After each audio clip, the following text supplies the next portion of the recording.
good, wasn't it? You can tell that he was doing this, so you can tell his legs are hurting. Yeah.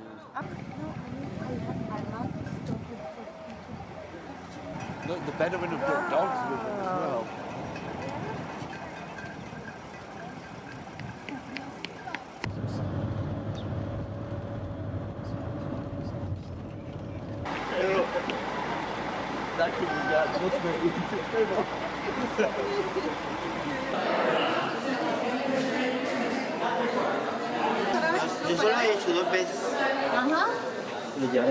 It is also an historic episode that the talented historian and writer Josephus Flavius wrote about almost 2,000 years ago. His account contains all the elements of a fantastic drama in which Jews, Romans, and idealists fight to the death. It's no wonder that Hollywood jumped at the opportunity to tell this fascinating story. With an impressive set and thousands of extras, they created a colossal film featuring the rebel leader Eleazar, son of Yair, and the Roman commander Flavius Silva in the leading roles. However, in the movie, unlike real life, no one really deals with the dilemmas or personal struggles, and certainly not with the more problematic aspects of the story. Then where should we start our story? We could start with the Hasmoneans, who were the first to discover the advantages of this isolated cliff in the heart of the desert. Or we could start at the end, actually hear the echoes of the fighting. Or we could start the quest with King Herod. Herod, who ruled under the auspices of the Romans, built himself a magnificent fortress here on the mountain, which was to be his sanctuary in troubled times. And believe me, he really had troubles. Herod, like any other king, built his palaces to the highest standards of his day. One of them is this Western palace. Herod's architect was probably a short guy. Here he built himself a bathhouse, and he would put his lamp here and enter his bath. What can I tell you? This king loved the good life. Until now, we spoke about Herod. It wasn't the splendor of Herod's style that made Masada what it is today. The year is 66 AD. The Jews rebel against the Roman Empire. 4 years later, the temple is destroyed. Jerusalem falls. Everywhere else, the rebels were suppressed. Masada is the last stronghold where there are still Jewish rebels. And believe me, they didn't need Herod's palaces. The rooms in the wall were divided and used as living quarters. They lived from food in the storerooms, and they drank water from the cisterns, kindly left behind by Herod long ago. Right from the beginning of the excavations, signs of the rebels were found elsewhere, in the palaces, in the ritual baths, and in particular in the wall. The deepest experience I went through in Masada was when they found in this particular room the first piece of scroll. To see Hebrew letters coming out of the ground, the same letters which are used until today. Later, more fragments of scrolls were found. One I found with my own hands, but the first experience is unforgettable. Throughout the revolt, groups of refugees sought asylum on the mountain. About 1,000 rebels gathered in this fortress in the heart of the wilderness.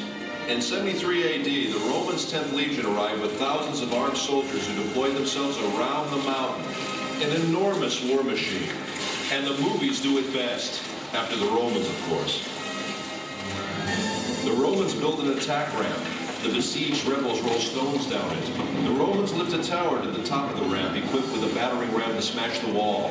The besieged erect a wood and earthen wall to sustain the blows of the battering ram. The Romans burn it, but the wind almost burns their own tower. Then the wind veering as if by divine providence to the south, blowing with full force in the opposite direction, flung flames against the wall, which now was all ablaze. And in the evening, when the wall was burnt and breached, the Roman army returned to its camps, assured that the whole affair would be over by morning. But Eleazar had ideas of his own. This is it, the last night. My friends, we've reached the climax of the drama. However, unlike the movie, here apparently the events actually took place. And here at Masada, men with families were forced to decide slavery or death. Eleazar had no doubts, but he had yet to convince his comrades in arms. Ladies and gentlemen, the speech of Eleazar.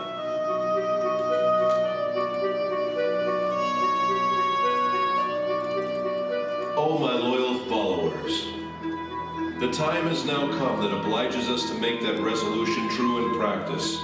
Let our wives die before they are abused, and our children before they have tasted of slavery, and preserve ourselves in freedom as an excellent funeral monument for us, as we have preferred death before slavery. Once Eaglevp was asked what was the most important artifact he found on Masada. Dozens of priceless objects were found here, he answered, but if I must point to one find, it would be these ostraka, these potsherds. These may be the lots that I'm holding now, potsherds on which the rebels wrote their names. 10 men who were chosen were the only ones who remained. Their equipment had already burnt, and each of them had already killed his wife and children. Then they drew the lots. Who would kill the 9th man and fall on his own sword? And in the morning the Romans arrived, and besides 2 women and a few children, everyone was dead.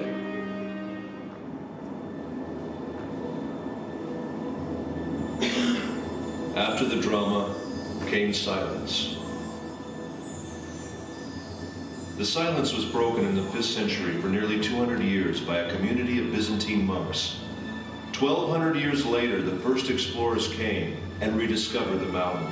Then the members of the youth movements, seeking a symbol of Jewish heroism, discovered Masada and adopted the mountain. After them came the hikers and the tourists. Masada had become a focus of pilgrimage.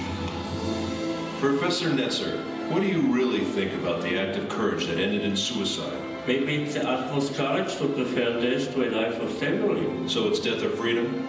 Yes, death as a free man or slavery in the hands of the Romans. Which choice would you make? No matter what, Masada has become a symbol of staunch resistance against a fierce enemy. And if it is a symbol, then perhaps this might be some kind of victory. Ladies and gentlemen, I invite you to climb the mountain.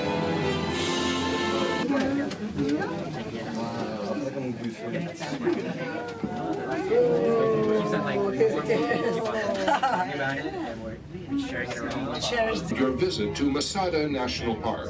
We look forward to seeing you again soon. Oh my God. It's a long way to go still.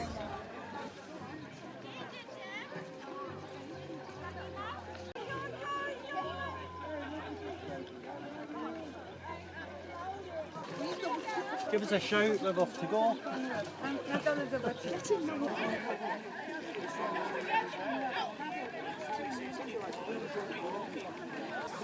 It's weird because it's like we're on a rock. It doesn't look much like a beach, does it?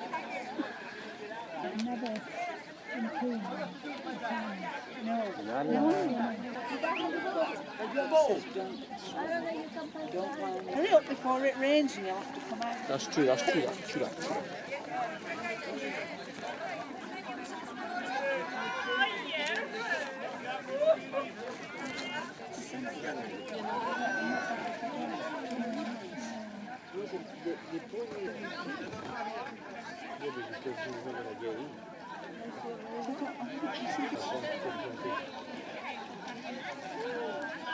Yeah, floating. That's so my goodness.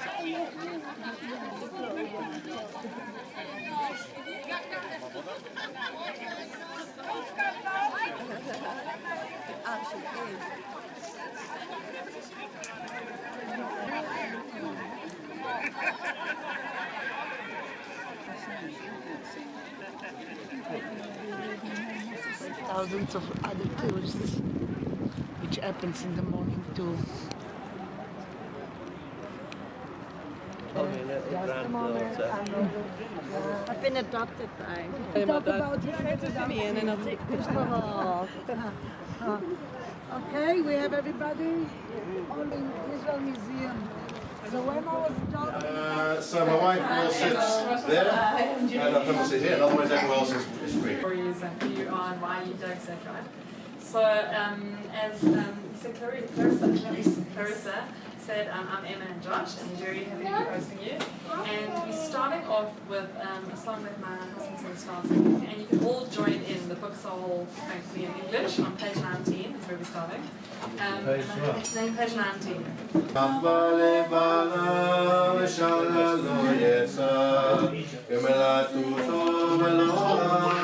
כל ימי החדש עשה ופשעים ותעצמך בסקפיה הייתה כניו סוחם ממחתה בלחמה ותקה מיעוד לילה ותדנתה ולבית הלכו בנאותיה זמה מסדה ותיקחהו מפרי תפחה לצקרם חכה ועוז מתניה ותעמי זרועותיה יערמה כי תוספה לא יכבה בלילה נבה ידיה שילחה בגישו וכפיה תמכו בעלך בקה בבסליאני וידיה שילחה לעברון היבה לבית המשלק כי כל ביתה לבוש אני